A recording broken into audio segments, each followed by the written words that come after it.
इंसान का मन हमेशा आराम चाहता है। हम चाहते हैं everything should be according to us. आप कितनी बार सोचते होंगे, अरे ये तो मुझसे होगा ही नहीं, अरे ये करने की तो मैं सोच भी नहीं सकता हूँ। आज ठान लीजिए कि अपने इस कंफर्ट जोन से बाहर निकलना है और कुछ करके दिखाना है।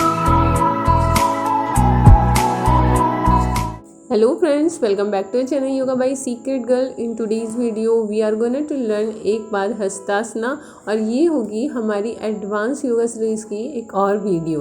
पहले मैं आपको करके दिखाऊंगी कि आसन कैसे करते हैं, then I will tell you some tricks of doing आसना।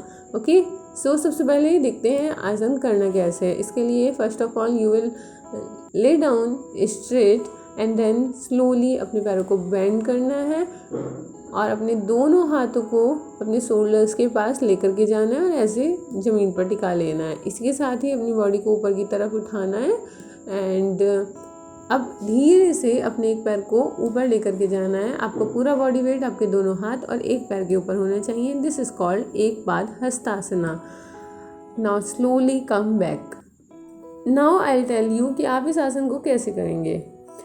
तो if we are a beginner, हम क्या करते हैं, हम डायरेक्ट आसन करना स्टार्ट कर देते हैं। Because of that we hurt our self. So what is the condition of beginners. सबसे पहले हम चले जाते हैं और we don't do any kind of practice. कोई प्रैक्टिस नहीं है, डायरेक्टली आसन करना स्टार्ट कर देते हैं। And what become the result of those things you can see in the video. Result क्या होता है, हम गए, इतना हो जाता है नॉर्मली लोगों से if you are little bit advance, लेकिन जैसे ही पैर ऊपर गया नीचे गिर गए। This is the condition of beginners. तो आपको ये बिल्कुल भी रिपीट नहीं करना है।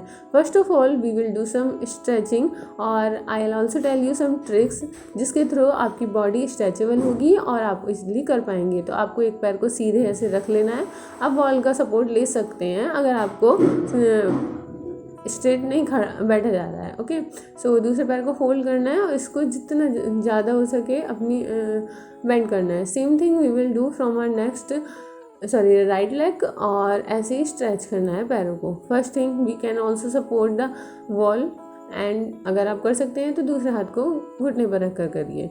And then next trick try करते हैं। सेकंड ट्रिक में हमें क्या करना है, हमें खड़े होना है और इस वॉल का सपोर्ट लेना है। ये हमारी बैकबोन की बेंडिंग के लिए होगा। तो स्लोली अपने एक हाथ को लेकर जाना है, वॉल से लगाना है एंड देन सेकंड हैंड को भी वॉल से लगाना है। बहुत ही स्लो मोशन में मूव करना है। बॉडी को बहुत ज़्यादा प्रेशराइज नहीं करना है। ओके, जितना कर सकते हैं बस उतना ही करना है। If you are a beginner, slowly come back. This is helpful for your backbone bending and then we will do next trick, or this is also useful for your backbone bending. तो next में हमें क्या करना है, again हम wall का support लेकर के एक और ट्रिक अप्लाई करेंगे। ये हमारा होगा चेयर की हेल्प से। चेयर को वॉल से एकदम लगा लेना है एंड देन स्लोली आपको बेंड करना है। This trick is also useful for your backbone bending and then slowly come back. Now chair को वापस उसकी जगह पर रखाते हैं and then we will apply a last trick that will be for your leg stretching. तो अपने पैर को लेना है और इसे बिल्कुल सीधे वॉल से लगा लेना है। धीरे धीरे इसे एक स्टेप ऊपर लेकर के जाना है, वॉल के जितना ले जा सकते हैं। अब हम वॉल के थोड़े और पास आ जाएंगे and again we will try to do the same thing. Now slow motion में लेकर के जाना है। स्टार्टिंग में आप थोड़ा सा दूर हो सकते हैं और धीरे धीरे वॉल के और पास आकर के इसको करना है। ये आपकी लेग को स्ट्रेट करेगा और जब आप आसन कर रहे होंगे तो आपकी जो लेग है वो ऊपर जाने में, एकदम स्ट्रेट होने में हेल्पफुल होगी। It is also helpful for your balancing.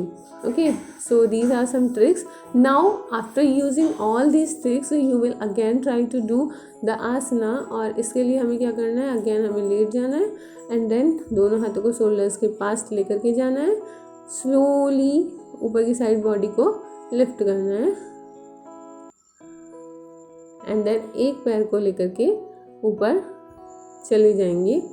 बहुत स्लो मोशन में जाना है, धीरे धीरे। With practice you can easily do this. So this is called एक बाद हस्तासना, और मैंने ऑलमोस्ट आपको सारी ही ट्रिक्स बता दी हैं इसे करने की। If you will try this within 7 days you can easily do this. I hope you like the video and don't forget to subscribe. Bye bye.